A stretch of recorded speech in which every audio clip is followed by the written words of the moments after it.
Party incharge Marrapu Suresh గారు మన స్టూడియోకి రానున్నారు. బ్రేక్ తర్వాత ఆ విశ్లేషణ ఏంటో చూద్దాం.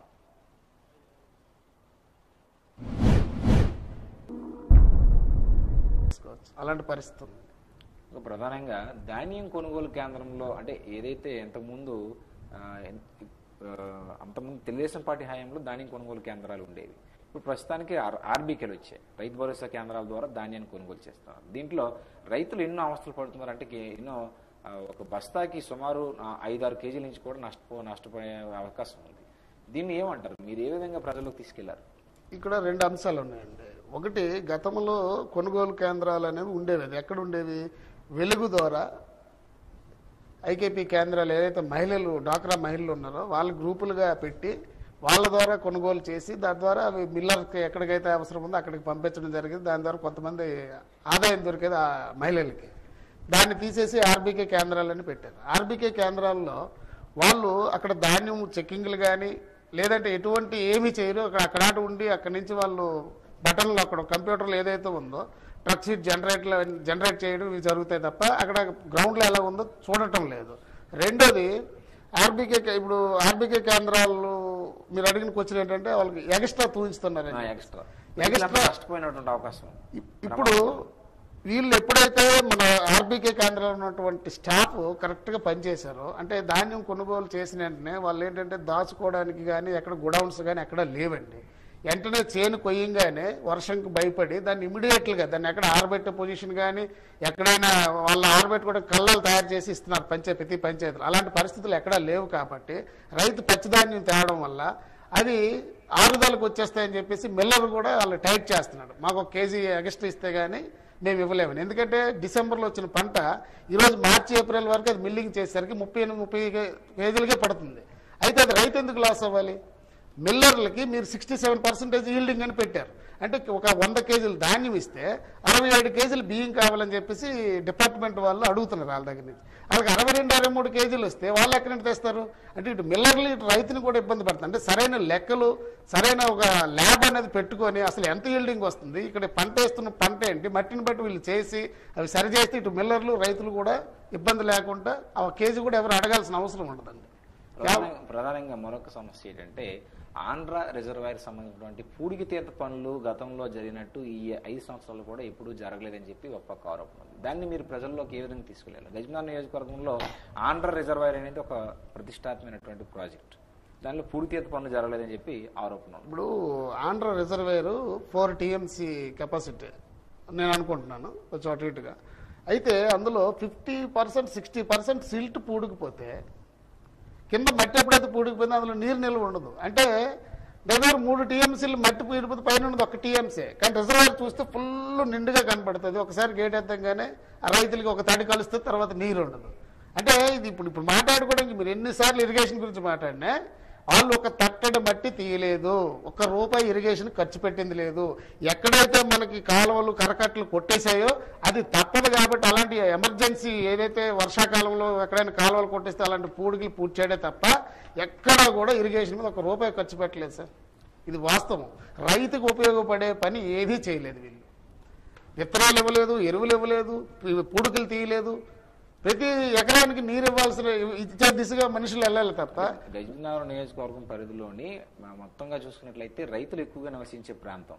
ఆ ప్రాంతంలో ప్రాజెక్టులు కూడా ఉన్నటువంటి ప్రాంతం కాబట్టి రైతులకు నీరు ఇవ్వాల్సినటువంటి బాధ్యత ప్రభుత్వాలపై ఉంది.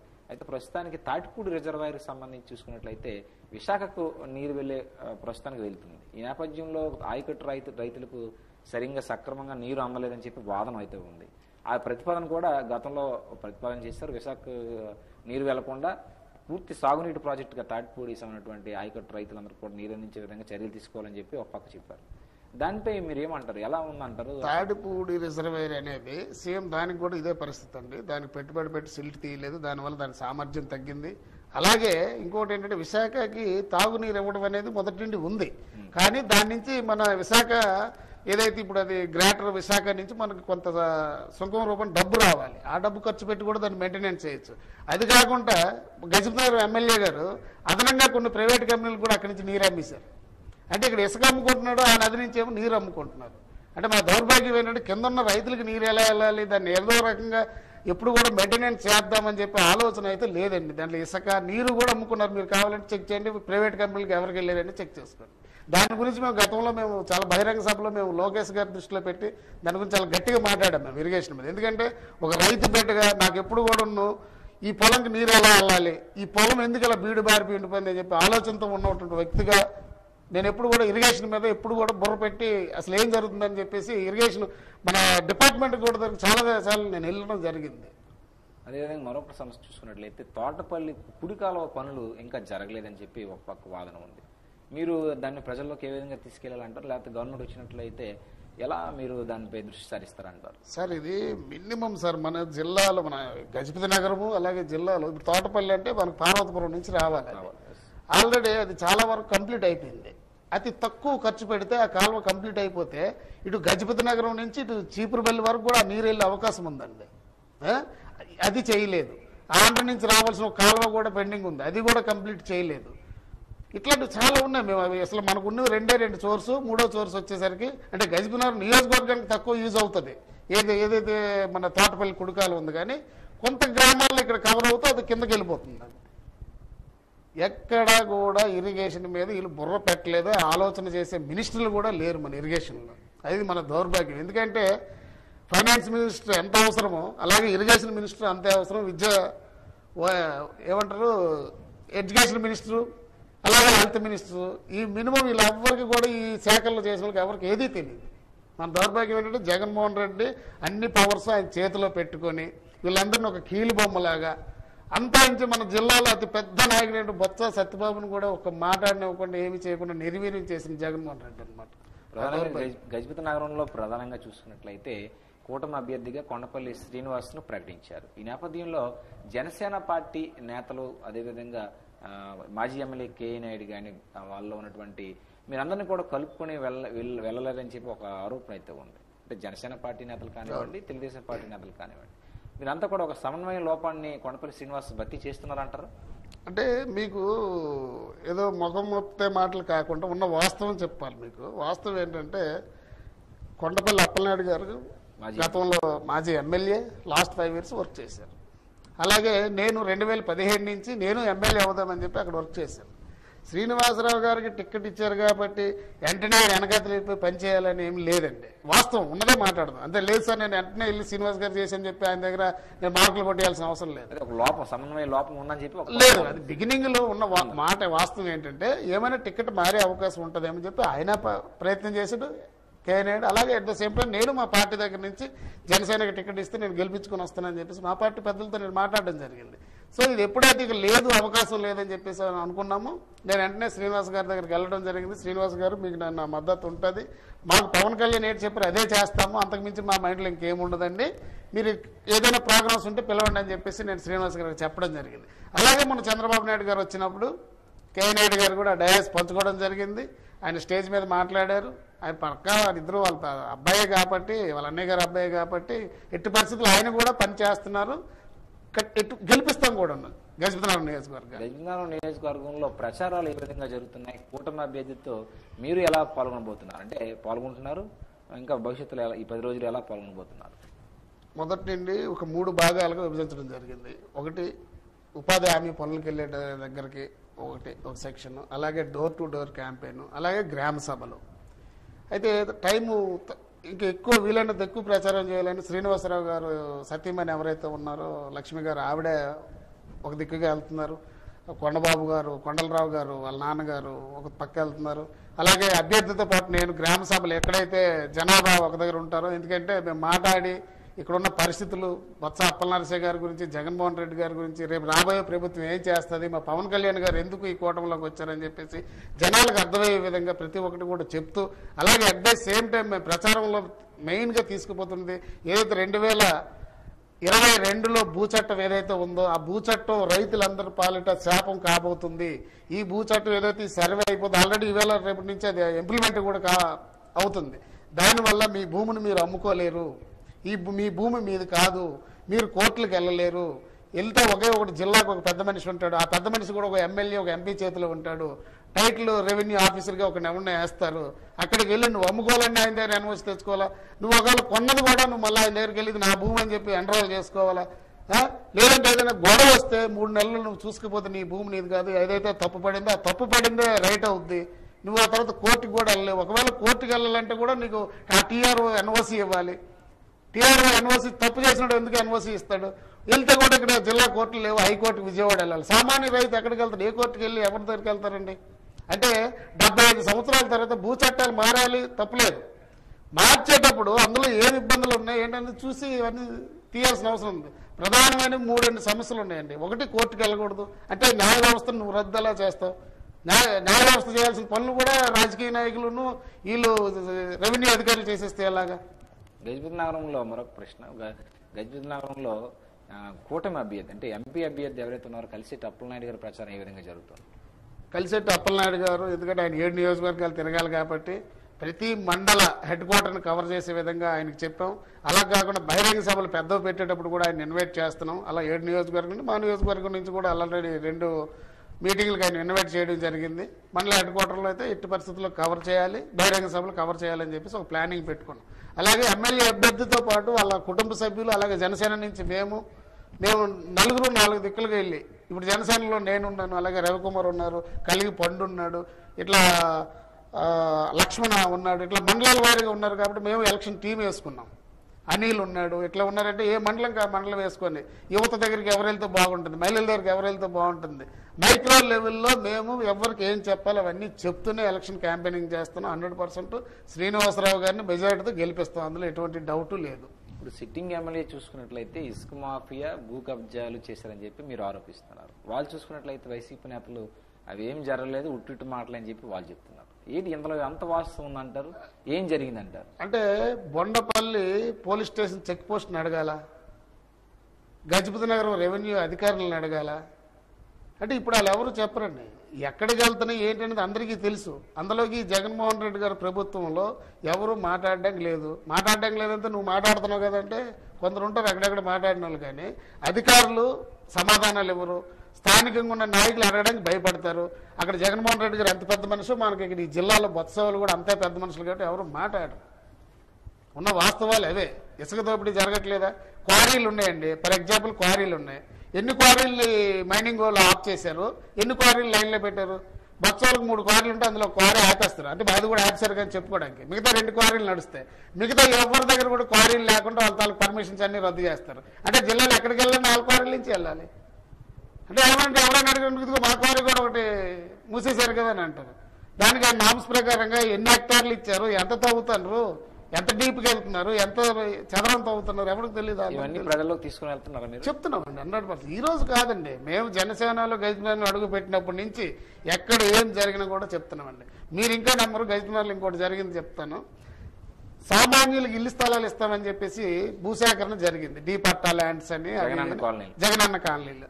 జగనన్న కాలనీ కోసం నువ్వు సేకరించిన భూమిని ఆ వెంచరు అది అక్కడ పెండింగ్లో ఉండి వేరే లేఅవుట్ వేశారు. ఆల్రెడీ దానికి సంబంధించిన డేటా అంతా రెడీ అయ్యింది. వేరే దగ్గర కొంతమందికి ఇచ్చారు, ఇదేదో గొడవల్లో ఉందని చెప్పి మళ్ళీ దీన్ని ఆపావు. ఆపినప్పుడు నువ్వు ఎవరి దగ్గర భూమి తీసుకుని వాళ్ళకి ఇచ్చేయాలి కదా. నువ్వు ఏదో వాళ్ళకి డబ్బులు ఇచ్చావు, ఆ డబ్బులు రికవరీ పెట్టుకో, లేదా ప్రభుత్వం దగ్గరే ఉండాలి. అది ఒక ప్రైవేట్ వ్యక్తి పేరు మారింది. అది దాని మీద మేము ఆల్రెడీ ఇక్కడ మేము కంప్లైంట్ కూడా ఇచ్చాము గ్రీవెన్స్లోనే, కానీ ఎవరు మాట్లాడింది లేదు దాని గురించి. ఇల్లు అండి ఆల్రెడీ పడిపోయి ఉన్నాయండి. ఆయన కడుతున్న ఇల్లు ఆల్రెడీ ఇప్పుడు పడిపోయి ముచ్చర్లలో ఈ రోజు కూడా మీరు వెళ్ళి చూడొచ్చు, ఇల్లు పడిపోయి ఉన్నాయి అక్కడ. ఇప్పుడు ఈ మధ్య కాలంలోనే తెలుగుదేశం పార్టీలోకి చేరికలు జరిగాయి. అంటే మక్కువ శ్రీధర్ గారి ఆధ్వర్యంలో కూడా చేరిక జరిగినటువంటి నేపథ్యంలో అంటే వైసీపీ నుంచి తెలుగుదేశంలో చేరాయి. దాని ప్రభావం రేపు వచ్చే ఎన్నికల్లో ఎంత మేర పడే అవకాశం ఉందంటారు? తప్పనిసరిగా ఉంటుంది సార్. ఇప్పుడు మనిషికి మనిషి తోడైతే బలం ఎలాగ పెరుగుతుంది. మాకు ప్రధానంగా మొట్టమొదటి దత్తిరేజారు మండలంలో చాలా గ్రామాలు వచ్చాయి. అందులో మీకు ఒక ఎగ్జాంపుల్ ఏంటంటే మాజీ ఎమ్మెల్యే వంగపూడి నారాయణ అప్పలరెడ్డి గారి కొడుకు కృష్ణ గారు జాయిన్ అవ్వడం జరిగింది.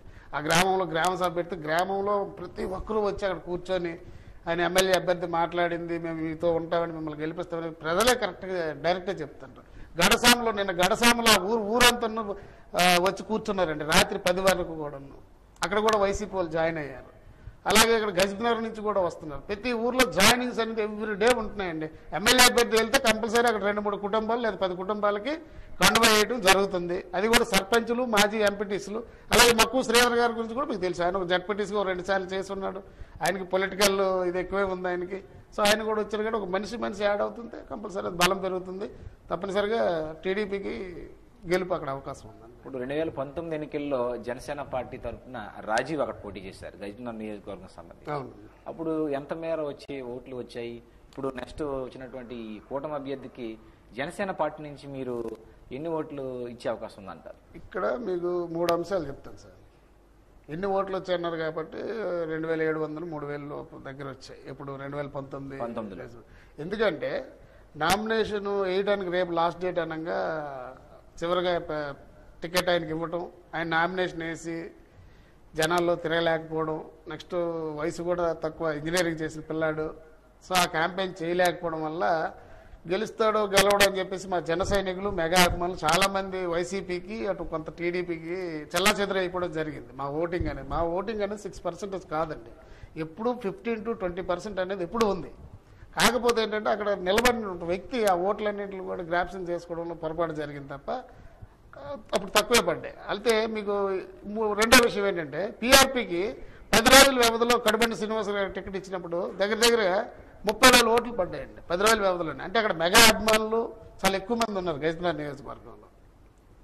అయితే 3వ అంశం ఇప్పుడు ఎన్ని వస్తాయని మీరు అడుగుతున్నారు కాబట్టి 3వ అంశం ఏంటంటే మేము టీడీపీ చేయలేదని చెప్పం కానీ ఎంత మేరకు మీరు ప్రభావం చూపే అవకాశం ఉందని చెప్తున్నాను. తెలుగుదేశం ఓట్ల కింద లెక్క వస్తాయి. లెక్క వస్తాయి ఎందుకంటే మాకు సింబల్ లేదు కాబట్టి మేము చేసిన పని చెప్పగలుగుతాను నేను. ఎందుకంటే 2017 నుంచి అప్పుడు ఆ రోజు రాజీవ్ నిలబడిన తర్వాత మరి ఒక అభ్యర్థి ఉండేటప్పుడు ఇన్ఛార్జ్ ఆయన అవుతాడు కానీ నేను కొంచెం దూరం జరగడం జరిగింది. ఆ పిల్లాడు చదువుకుంటున్నాడు, ఆయనకు నాకు పడదు. ఆ రోజు కళ్యాణ్ గారు చదువుకున్న పిల్లలు లేకపోతే డబ్బుతో పని లేకుండా ఇచ్చినటువంటి క్రమంలో ఆయనకి ఇచ్చారు అది. సో అలాగని చెప్పి నేను నియోజకవర్గం వదలకుంటే గ్యాప్ వచ్చినప్పటికీ ఆ పిల్లలందరూ నన్ను వచ్చి అన్నా మీరు రావాలి, ఇలా పొరపాటు జరిగింది, మీరు ఇక్కడ ఉండాలని చెప్పి పిలిస్తే నేను ఇక్కడ వచ్చి వర్క్ చేయడం స్టార్ట్ చేశాను. ప్రతి గ్రామంలో మాకు 4700 సభ్యత్వాలు చేశామండి. క్రియాశీలక సభ్యత్వాలు 500 రూపాయలు పెట్టి. అట్ ద సేమ్ టైం ఈ రోజుకి నేను ఒక్కరికి ఒక మందు సీసా కానీ ఏమి ఇవ్వకుండా ఎక్కడ ఎప్పుడు మీటింగ్ పెట్టినా ఎప్పుడు పార్టీ కార్యక్రమాలు పిలుపునిచ్చినా కూడా మా వాళ్ళు నా పిలుపు మేరకు అందరూ వస్తారు. టీడీపీ వాళ్ళు చేశారో లేదో నేను చూడలేదు కానండి ఈ 5 సంవత్సరాల ప్రతిపక్ష పాత్ర గజనగరంలో మేమే పోషించాం. హెడ్ క్వార్టర్లో కూడా మీరు చూసి ఉంటారు, మేము చాలా ధర్నాల్లో మేము పాల్గొని ఉంటాం. అయితే అందువల్ల ఏంటంటే మాకు జనసేన అనేది ఆ రోజుకి ఈరోజు గ్రాఫ్ కళ్యాణ్ గారు సభలు కావచ్చు, మేము తిరిగే మా కష్టం కావచ్చు, గ్రాఫ్ ఎప్పుడు పెరిగింది. సో ఈసారికి ఏంటంటే అందరినీ కూడా అటు ఇటు వెళ్ళిపోయే పరిస్థితిలో వదలలేదు. వైసీపీకి ఒక్క ఓటు అంటే ఒక ఓటు జన సైనికుడు వేయడండి. ఎందుకంటే మా అధినేతని ఈ వైసీపీ వాళ్ళు మాట్లాడే మాటలు వ్యక్తిగతంగా దోషణలు మాకు చాలా కోపాన్ని తెప్పిస్తున్నాయి. రాజకీయాలు మాట్లాడాలి, ఎవరికైనా పబ్లిక్ సమస్య ఉంటే సమస్యల మీద మాట్లాడాలి తప్ప వ్యక్తిగత దోషణలు ఈ వైసీపీలు ఎప్పుడైతే మొదలెట్టారో జన సైనికులకు నేను చెప్తున్నాను, ఈ విజయనగరం జిల్లాలో ఉన్న ప్రతి ఒక్క జన సైనికుడు కూడా జగన్మోహన్ రెడ్డి ఓటమికే పనిచేస్తాడు. జగన్మోహన్ రెడ్డి నా ఓటుతో పాటు నేను ఒక 10 ఓట్లు జగన్మోహన్ రెడ్డిని తీసుకొచ్చి టీడీపీ జనసేన కూటమికి ఓట్లు వేసే విధంగా తయారైపోయారు అందరూ. ఇంకా అని చెప్పమంటే మేము ఒక ప్రతిజ్ఞ కూడా చేసుకుంటున్నాం. పవన్ కళ్యాణ్ గారి బర్త్డేకి 2019లో ఒక పొరపాటు జరిగింది, అన్నయ్య ఇంకొకసారి పొరపాటు జరగనివ్వం, మీరు ఏంటి చెప్తే మేము అదే చేస్తాం. ఆ రోజు తెలుసో తెలియక కొన్ని తప్పులు చేశాం, కొంతమంది వైసీపీకి గెలుస్తాడో గెలవడని అనుమానంతో అటు ఇటు ఓట్లు వేసాం.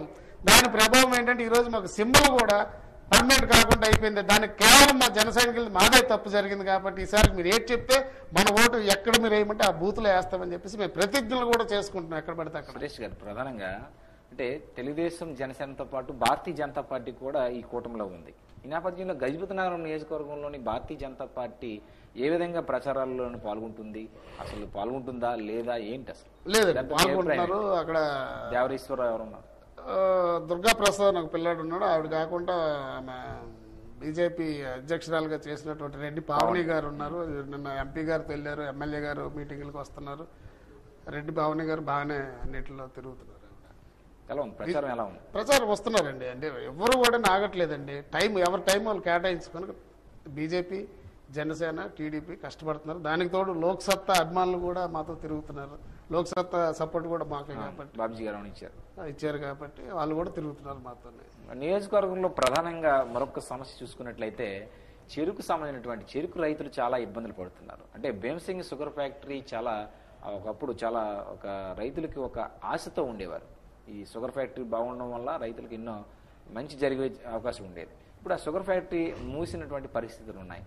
ఎందుకంటారు, ఎందుకు మూసివేస్తారంటారు? లేకపోతే వైసీపీ ప్రభుత్వంలో ఏం జరిగిందంటారు? లేకపోతే ఒకరు మీరు కూటమి ప్రభుత్వం వచ్చినట్లయితే అది తెరిచే అవకాశం ఉందంటారా? తప్పనిసరి సార్. ఇది యాక్చువల్గా ఇది రైతులు చాలా మంచి ప్రశ్న. అది ఈ ఫ్యాక్టరీ 1,50,000 మెట్రిక్ టన్నుల కెపాసిటీ. దీన్ని అలాగ తీసుకొచ్చి 40,000 మెట్రిక్ టన్నులకు తీసుకొచ్చేసారు. అంటే ఒక ఫ్యాక్టరీని ఒక ప్లానింగ్ ప్రకారంగా దాన్ని ఏ రకంగా షట్ డౌన్ చేసేసి దీన్ని యాక్షన్లో పెట్టి అమ్మేద్దామనే పరిస్థితికి వచ్చారు. ఎందుకంటే నేను షుగర్ ఫ్యాక్టరీ నేను వెళ్ళాను, చూడడం జరిగింది, ఇంజనీర్లతో అందరితో మాట్లాడడం జరిగింది. దానికి ఒక 5 నుంచి 6 కోట్లు, లేదంటే ఇప్పుడు రోజులు పెరిగే కొద్ది కాస్ట్ పెరుగుతుంది, ఇంకొక 8 కోట్లు లేదా 10 కోట్లు అండి. రైతుల కోసం ఒక 10 కోట్ల రూపాయలు పెడితే మళ్ళీ పూర్వగతికి వెళ్ళిపోతుంది ఆ ఫ్యాక్టరీ. కానీ దాన్ని ఒక పద్ధతి ప్రకారంగా దాన్ని పూర్తిగా షట్ డౌన్ చేసేసి ఆ భూమిని కొట్టేయడానికి ఈ రాజకీయ నాయకులు చూస్తున్నారు అనేది నాకు అర్థమైంది.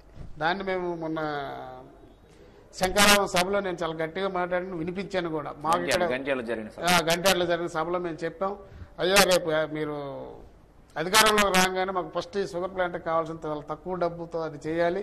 దాంతోపాటు ఇరిగేషన్ కూడా ఎక్కడ కొత్త ప్రాజెక్టులు మాకు ఇవ్వద్దు, ఉన్న ప్రాజెక్టులు తక్కువ డబ్బులతో పూర్తి అయిపోయి ఇవన్నీ మీరు పూర్తి చేయండి, ఇది మాకు అవసరం అని చెప్పేసి నేను దగ్గర 10-15 వేల మంది సమక్షంలో నేను అడగడం జరిగింది.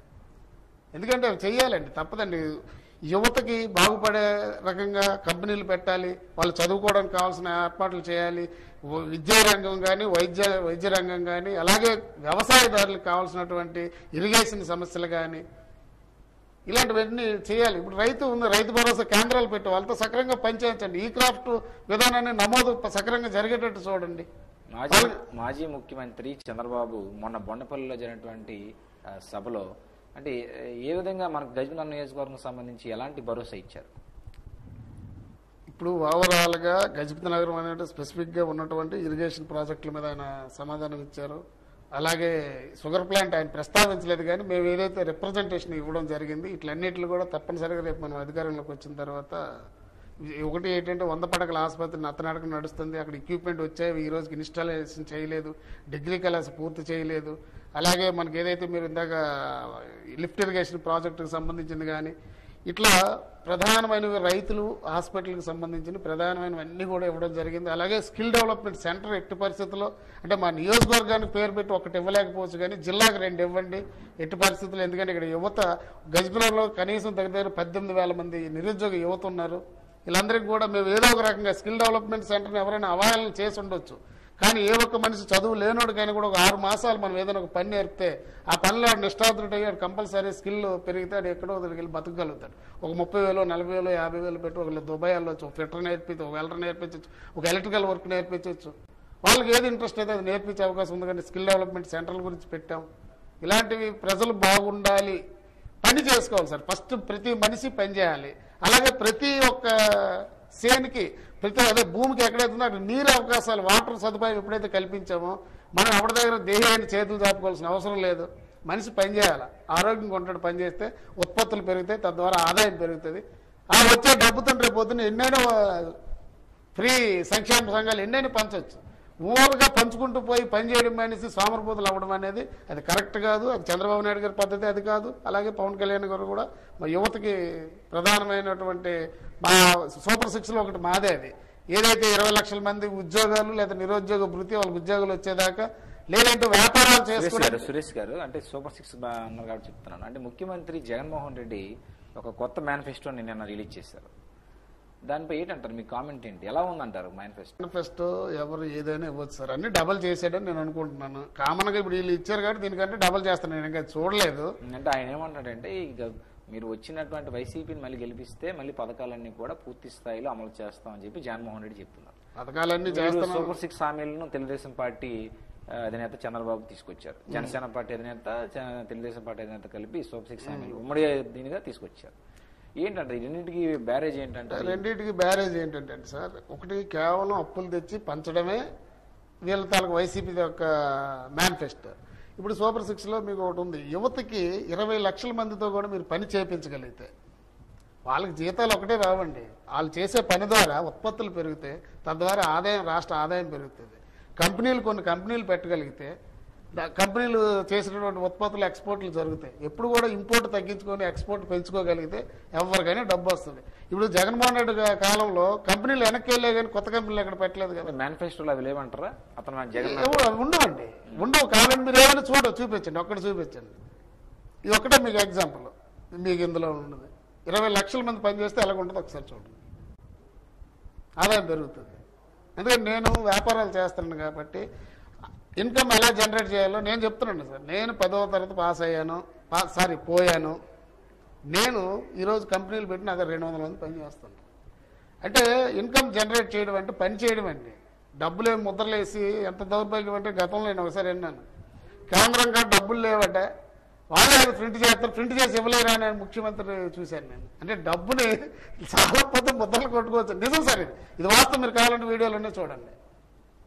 పని చేయాలి సార్, ప్రతి ఒక్కరు పని చేయాలి. పని చేయనటువంటి వాళ్ళు ఏదైతే వృద్ధులు ఉన్నారో అవి ఇప్పుడు ఉన్నాయి. ఎన్టీ రామారావు గారు 50 రూపాయలు ఇచ్చారండి, తర్వాత రాజశేఖర రెడ్డి గారు 200 చేశారు, చంద్రబాబు నాయుడు గారు వచ్చి 1000 చేశారు, 2000 చేశారు, 3000 కూడా ఇస్తానన్నారు. ఆయన పోయారు. ఓడిపోవడం జరగడం వల్ల ఈయన ఇచ్చారు, అది విడతలుగా పెంచి ఇప్పుడు 4000 ఇస్తానన్నారు. ఈ 4000 ఓట్ల కోసం ఇస్తారని చెప్పి జనాలు అనుకుంటున్నారు. కానీ నువ్వు కరెంటు బిల్లు 9 సార్లు పెంచావు, బస్ ఛార్జీలు పెంచావు, ప్రతి ఒక్కటి ఎరువులు పెరిగే, పప్పులు పెరిగే, ఉప్పులు పెరిగే, ప్రతి ఒక్కటి పెరిగినప్పుడు ఇంటి ఖర్చులు పెరుగుతాయి. కాబట్టి మహిళలకి 18,000 దాటి మహిళలకు 1500 రూపాయలు, అలాగే పెన్షన్ 4000 రూపాయలు. ఎందుకంటే నిత్యావసర సరుకులు పెరిగాడు, అది బతకలేడు. అందుకు ఇస్తున్నారు తప్ప ఓట్ల కోసం అయితే కాదు. అలా లెక్కలేసి అలాగే ఆ లెక్కలకి సంపాదన ఎక్కడి నుండి సృష్టించాలనేది కూడా వాళ్ళు ఆల్రెడీ లెక్కలేసుకుని ఉన్నారు. అది చంద్రబాబు నాయుడు గారి విజన్ మీకు తెలుసు. గతంలో ఆయన ఏం చేశారండి, హైదరాబాద్ చూస్తే ఈరోజు ఎగ్జాంపుల్ మనకి. మొన్న గెలుసుంటే 100%, నేను జనసేన అయినప్పటికీ కూడా మొన్న ఆయన గెలుసుంటే ఈరోజు అమరావతి పూర్తయ్యేది, పోలవరం 72% పూర్తయింది. నెక్స్ట్ 6 మాసాల్లో కంప్లీట్ అయ్యేది. వీళ్ళకి వచ్చిన ఫస్ట్ సంవత్సరంలోనే డిసెంబర్ మే అని చెప్పేసి దాని మీద ఎగతాళిగా మాట్లాడి అసెంబ్లీలో మాట్లాడి తట్టడి మట్టి తీయడం అదే 72% దగ్గర ఉంచారు. అది పూర్తయి ఉంటే ఎంతమంది రైతాంగం, ఎంత వ్యవసాయ ఉత్పత్తులు పెరిగేది, ఎంత ఆదాయం పెరిగేది, అదేం లేవు. ముఖ్యమంత్రి జగన్మోహన్ రెడ్డి మరొకటి ఏమంటున్నారంటే 175కి 175 సీట్లు వచ్చే అవకాశం ఉంది, అదేవిధంగా ఎంపీ సీట్లు కూడా వచ్చే అవకాశం ఉందని చెప్పి ఆయన చెప్తున్నారు. 100% సార్ ఆయన చెప్తున్నారు. కానీ ఏంటంటారు, అది వచ్చే అవకాశం ఉందా? 175 ఎమ్మెల్యేలు ఉన్నాయి కదా, 175 ఎమ్మెల్యేలు గెలుస్తారు, 25 మంది ఎంపీలు గెలుస్తారు. కానీ ఎవరు గెలుస్తారు? వైసీపీ వాళ్ళ, టీడీపీ వాళ్ళ? అదే వైసీపీ అభ్యర్థులే గెలుస్తారు సార్. మీరు జస్ట్ ఇది మీరు చెప్తున్నాను సార్. ఒక 3 పబ్లిక్లో ఆల్రెడీ స్టార్ట్ అయింది. అందరూ అనుకుంటారు 120, 90, 80 ఇలా వస్తుంది, 120 వస్తే 30 వస్తే, లేదా 170 వస్తుంది. అంతా ఒకటిదే. ఏదైతే 2019లో ఆయన మాటలు నమ్మి, ఆయన ముద్దులు, ఆయన ఇవన్నీ చూసి ఓట్లు వేశారో, ఆయన నాటక చూసి కష్టపడి పాపం అయ్యో బాబా ఆయన యాక్టింగ్ అంతా చూసి ఎవరైతే ఆ రోజు ఓట్లు వేసి 151 ఇచ్చారో అదే 151 ఇటు తిరగబడుతుందేమో, తిరగబడుతుంది నా నమ్మకం. ఇది కాకపోవచ్చేమో కానీ 151 దాటొచ్చని నేను చెప్తున్నాను ఈరోజు. ఎందుకంటే నేను గ్రౌండ్లో తిరుగుతున్నాను సార్, రైతులతో మాట్లాడుతున్నా, యువతతో మాట్లాడుతున్నా, వ్యాపారస్తులతో మాట్లాడుతున్నా. ఉద్యోగస్తులు అయితే ఏ ఉద్యోగులు అంటే టీచర్లు, అంగన్వాడీలు, ఆయాలు, వివోలు. ఇప్పుడు ఏదైతే వెలుగు ప్రాజెక్టుకి వివోలు ఉన్నారు, ఒక్కొక్క నియోజకవర్గంలో 175 మంది వివోలు ఉన్నారు. వాళ్ళకేమో 3 సంవత్సరాలు జీవో పెట్టు, 3 సంవత్సరాల పాటు ఈ పని చేయించుకొని ఆ తర్వాత ఉద్యోగం తీసిస్తే ఆ మహిళ ఎక్కడికి వెళ్తుంది? ఇలాంటివి చాలా ఉన్నాయండి. గజపతినగరంలో ప్రధానంగా మరొక సమస్య గ్రీన్ఫీల్డ్ హైవే వచ్చింది సార్. గ్రీన్ఫీల్డ్ హైవేలోని ఎంతో మంది రైతులు భూములు కోల్పోయారు. భూములు కోల్పోయినటువంటి వారందరికీ కూడా నష్టపరిహారం పూర్తి స్థాయిలో అందలేదని చెప్పి ఒక వాదన ఉంది. దానిపై ఆ సమస్యపై మీరు ఎలా దృష్టి సారించారా? అది యాక్చువల్గా నేను అది కింద చెప్పినట్టుగా అది మేము పెట్టాం. వాళ్ళకి ఏదైతే చంద్రబాబు నాయుడు లోకేష్ గారికి ఇచ్చిన రిప్రజెంటేషన్ అది పెట్టాం. కానీ మాకు సభలో మాట్లాడడానికి టైం దొరక్క ఆ రోజు మాట్లాడలేదు. నేను ఏదైతే గంటేడు సభలో మాట్లాడానో, ఎందుకంటే అది గంటేడు మీద నుండి వెళ్ళింది కాబట్టి మీరు చెప్పిన హైవే. అక్కడ ఏం జరిగిందంటే సార్, రోడ్డు వచ్చే అలైన్మెంట్ని వీళ్ళు తప్పుడు లెక్కలు సర్వేర్లు తీసుకుని వెళ్ళి, అంటే అవసరం లేని భూమిని కూడా రోడ్లో పడిపోతుందని చెప్పేసి వాళ్ళ దగ్గర నుంచి భూమి భయభ్రాంతులు చేసి భూములు తీసుకున్నారు. కొన్ని రోడ్డు కన్స్ట్రక్షన్ చేసేటప్పుడు భూములు కంపల్సరీ కోల్పోవాల్సి వస్తుంది, అందులో అనుమానం లేదు. ఏదైతే 2013 ఏదో చట్టం ఉంది మనకి, 3 రెట్లు అక్కడ ఉన్న రేటుకి 3 రెట్లుగా వాళ్ళకి ఇచ్చే అవకాశం ఉంది. అది ఇవ్వాలి, అది ఇవ్వలేదు. అడగడానికి ఎవరు లేరు. ఇది సెంట్రల్ గవర్నమెంట్ ప్రాజెక్ట్ కాబట్టి ఇక్కడ ఎవడు పట్టించుకునేవారు లేడు. అలా అని చెప్పేసి ఈ స్థానిక ఎమ్మెల్యేలు వీళ్ళందరూ ఏం చేశారంటే ఆ లైన్ పక్కన మనకు భూములు ఉంటే ఏదో ఒకటి వ్యాపారాలకు బాగుంటాయని చెప్పేసి ఒక ఫర్ ఎగ్జాంపుల్ చెప్తున్నా, ఇది ఎగ్జాక్ట్లీ ఫిగర్ కాదు, ఒక 100 మీటర్ల వెడల్పు కావాల్సి వచ్చింది. దాని తల గ్రీన్ బెల్ట్కి ఒక 50 ఒక 200 మీటర్లు వెడల్పు అనుకోండి. దాన్ని 500 మీటర్లుగా 600 మీటర్లుగా వీళ్ళు సర్వేరాలు పాతేసి ఎలైన్మెంట్ మ్యాప్లన్నీ అధికారుల దగ్గర ఉంటే ఆ అధికారులు వచ్చి ఎమ్మెల్యేలకి స్థానిక ఎంపీలకి వీళ్ళందరికీ చూపించి అక్కడ భూములు కూడా దోశారు సార్. మీరు అదొకటి చూడండి, వాళ్ళకి ఇవ్వాల్సిన నష్టపరిహారం పక్కన పెట్టండి. రోడ్లో పడినటువంటి భూములు కూడా వీళ్ళు రాళ్ళు పాతేసి ఒరే మీరైతే చేయలేదు ఎమ్మెల్యే గారికి ఇచ్చేయంటారు, లేదా మీ ఎంపీ గారికి ఇచ్చేయంటారు, లేదా స్థానిక ఎంపీకి ఇచ్చేయంటారు అని చెప్పేసి ఇలాగ నాయకులందరూ కూడా చాలా భూమి అక్కడ అవసరానికి మించి దోచేశారు. అది కూడా మా దగ్గర డేటా ఉంది, కానీ ఏమి చేయలేని పరిస్థితి. ఇది దీనికి సంబంధించినటువంటి సమాచారం. అంటే గజపతినగరం నియోజకవర్గ పరిధిలో చూసుకున్నట్లయితే అంటే కూటమి అభ్యర్థి అయినటువంటి కొండపల్లి శ్రీనివాస్ను గెలిపించడానికి అహర్నిశలు శ్రమిస్తామని చెప్పి జనసేన పార్టీ గజపతినగరం నియోజకవర్గం ఇన్ఛార్జ్ మర్రాప్ సురేష్ చెప్తున్నారు. మంచి విలువైనటువంటి సమయాన్ని మంచి విశ్లేషణ అని మర్రాప్ సురేష్ గారు అందించారు. సిద్ధ యుద్ధం కార్యక్రమం ఇంతతో సమాప్తం. నమస్కారం. నమస్తే.